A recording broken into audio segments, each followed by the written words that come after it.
வாழ்த்துக்கள்.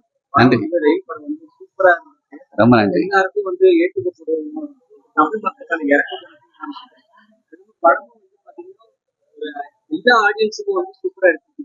Thank you sir. இப்ப எல்லாரும் பட்ஜெட் படம் அப்படின்றது ஒரு பிரம்மாண்டம், ஒரு விளம்பரம் அதிகமா இருந்தா தான் பார்க்கப்படுது.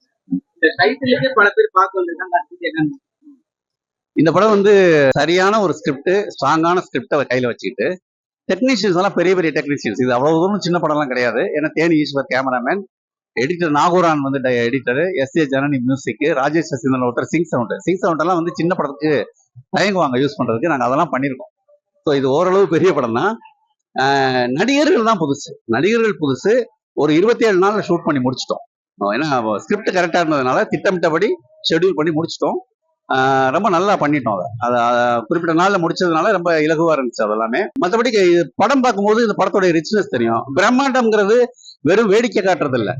பெரிய பெரிய செட்டுகள், பெரிய பெரிய இதெல்லாம் காமிக்கிறது மட்டுமே பிரம்மாண்டம் கிடையாது.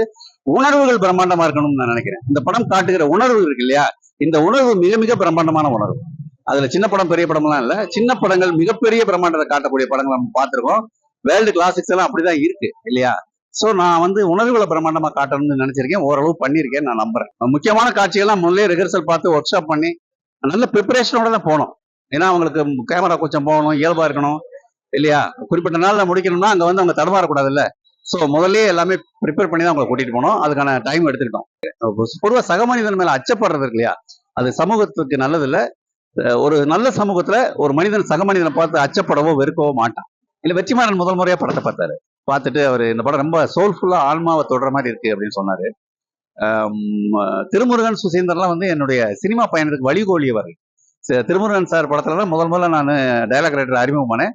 சுசீந்திரனோடு பல நல்ல படங்கள்ல ஒர்க் பண்ணேன். ஸோ அவங்க பேரெல்லாம் நான் போட்டேன். லிங்குசாமி சார் இந்த படத்துக்கு பெரிய மாரல் சப்போர்ட்டா இருந்தாரு. இந்த படத்துக்கு ரயில்னு பேர் வச்சதே அவர் தான். ஸோ அவங்க எல்லாத்துக்கும் என்னுடைய நன்றியை சொன்னேன், இப்பவும் சொல்லிக்கிறேன். கொஞ்சம் வருத்தமா இருந்துச்சு, இந்த டைட்டில் வடக்குங்கிற டைட்டில் இன்னும் பொருத்தமா இருக்குமே, ரயில் மாத்திட்டாங்களே என்ன. பட் வேற வழி இல்லை, அதனால மாத்தியாச்சு. ஆடியன்ஸ் எல்லாருமே ஒரு நல்ல படத்தை அவசியம் தியேட்டர்ல பாருங்கன்னு சொல்றேன். மறுபடியும் சொல்றேன், அவசியம் தியேட்டர்ல இந்த படத்தை பாருங்க. இந்த படங்களுக்கு ஆதரவு கொடுங்க. பெண்களுக்கு நான் என்ன சொல்ல விரும்புறேன்னா, பெண் கதாபாத்திரங்கள் சினிமாவில் ஒரு குறிப்பிட்ட வகைமையில தான் இருக்கு இது வரைக்குமே. என்ன ஹீரோயின்னா வருவாங்க, ஹீரோவுக்கு துணையா இருப்பாங்க, டான்ஸ் ஆடுவாங்க, கொஞ்சம் சில டைலாக்ஸ் பேசிட்டு போயிடுவாங்க. ஆனா இந்த படத்துல ஹீரோயின் உங்கள ஒரு பெண், தைரியமான பெண், சுதந்திரமான பெண், துணிச்சலான பெண், துணிச்சலான ஒரு கிராமத்து பெண். அவ இந்த படத்தை செகண்ட் ஹாஃப்ல எல்லாம் அவ தான் ஹோல்ட் பண்ணியே கொண்டு போவா.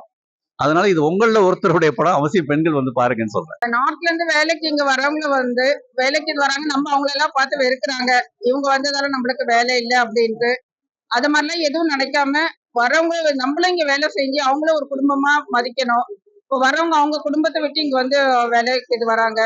நம்ம யாரோன்னு அவங்கள இது பண்ணாம அவங்கள நம்ம கூட பிறந்தவங்கள மதிச்சு அவங்களோட பழகணும், வைக்கணும்னு சொல்லியிருக்காங்க. இந்த கதை யாரெல்லாம் சூட் ஆகும்?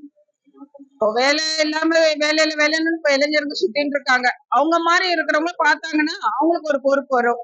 இப்போ குடும்பத்தை விட்டு இங்க இவ்வளவு உடைச்சு சம்பாரிச்சு இவ்வளவு காசு அவங்க ஊருக்கு எடுத்துட்டு போடணும்னு பாக்குறாங்க. அது மாதிரி நம்ம இங்கேயே செஞ்சோம்னா நம்மளுக்கு எவ்வளவு நல்லா இருக்கும். அது மாதிரி அவங்க நினைக்கணும். அவங்க கேமரா சூப்பரா இருக்கு, எல்லாம் நல்லா இருக்கு. ஆர்டிஸ்ட்லாம் நல்லா இருக்கு. நியூ ஃபேஸ்ன்னு சொல்ல முடியாது, எல்லாமே நல்லா நடிச்சிருக்கு.